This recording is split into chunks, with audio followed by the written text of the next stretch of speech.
Hi guys, today we're going to talk about the racist scandal at Buckingham Palace. I did a video yesterday about that, talking about how a lady of Caribbean heritage called Ngozi Fulani was questioned about her ethnicity or heritage. Something that started like a small conversation quickly spiraled out to become something racist. Now, Ngozi was there at the palace as a charity worker whose work were to be recognized by Camilla. So she wasn't there to talk about her personal life. She wasn't there to talk about her heritage. That wasn't the place. Now, people say, well, Ngozi was wearing attire that looked like African attire, so maybe the lady was being curious. Well, she might have been curious, but when Ngozi said, I am British, she should have accepted it. She actually said, well, you must come from somewhere. I went to France, meaning I went to France. That doesn't make me French, right? I'm still British. Saying to Ngozi, yes, you might be born here, you might be from here, but you're not British.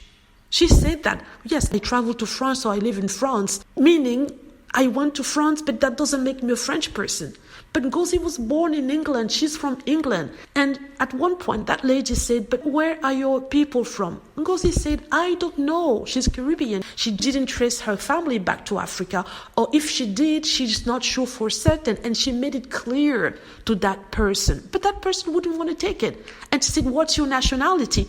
Her nationality is British because she's born in Britain and she has a passport that said British. But still then, she would not accept it. And now we're being told that no, it was racist.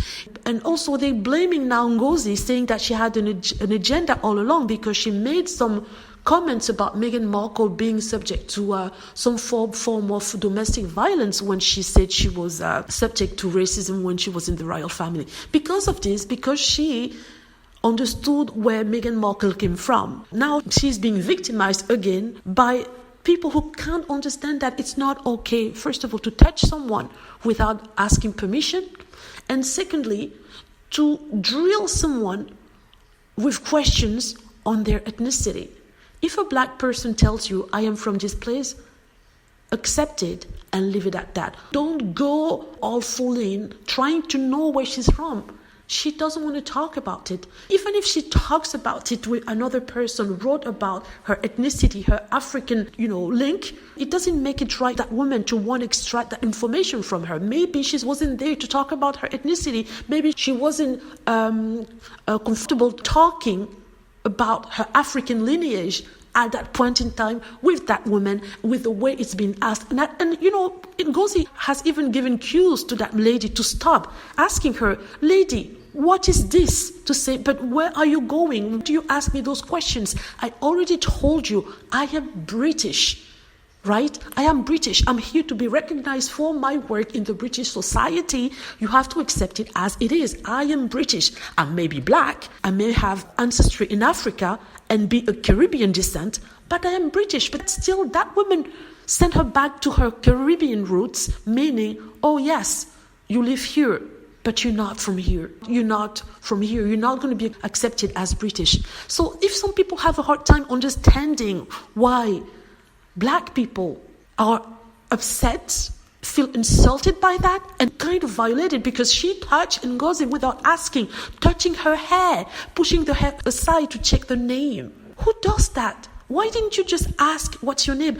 This kind of attitude is the attitude of someone who feels entitled, behave a certain way in front of the person that she does not consider to be her equal.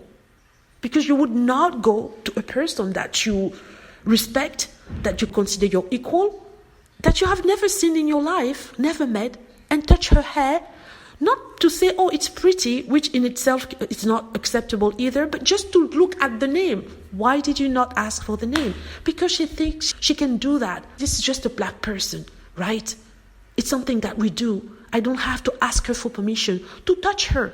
Yeah, I'm pretty much annoyed about this because now the rhetoric is being thrown at Ngozi, calling her a victim monger, someone who said that she has been victimized, she's appalled, she's upset, but she should not because it was a normal question. But no, it wasn't a normal question. She was being questioned about her identity. My identity is what I give you. If I say I'm British, believe me, I am British. I was born here. She was born there. She was from Hackney. It was about her. It wasn't about her parents. She was there to be recognized for her work, not for her parentage, right? Or her heritage. She was there to be recognized for the work she did as a black British in Britain, right?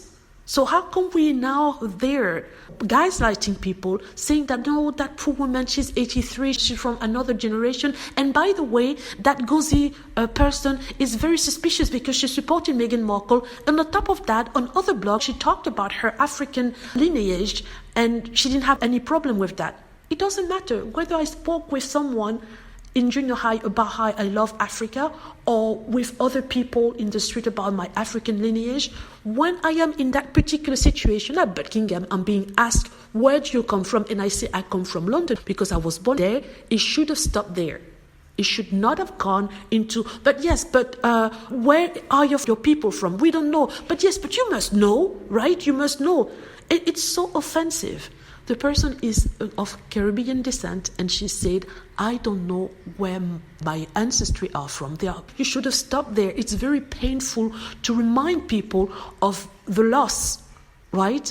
So now people are saying that it's blown over the top. Had it been about someone's Jewish heritage, would we have heard the same type of questioning when it came to Ngozi? If Ngozi had been someone with a Jewish background and she was being asked, why is your name sounding like this? So you're not British because your name is this. Where are you from? I can tell you that there would be an outrage. You see what I mean, right? I think it's sad that we have to explain to people why it's offensive to be asked where we come from and to be sent back to maybe a culture that we are aware of, but we don't have any link to anymore. I'm not saying that's the case for Ngozi, right? But I'm saying that if she said she's British and she believed that she's British, she's there to represent a part of Britishness. We're not saying English, right? English and British are not the same. Leave it at that. She's British, she's from Britain. The word British has been invented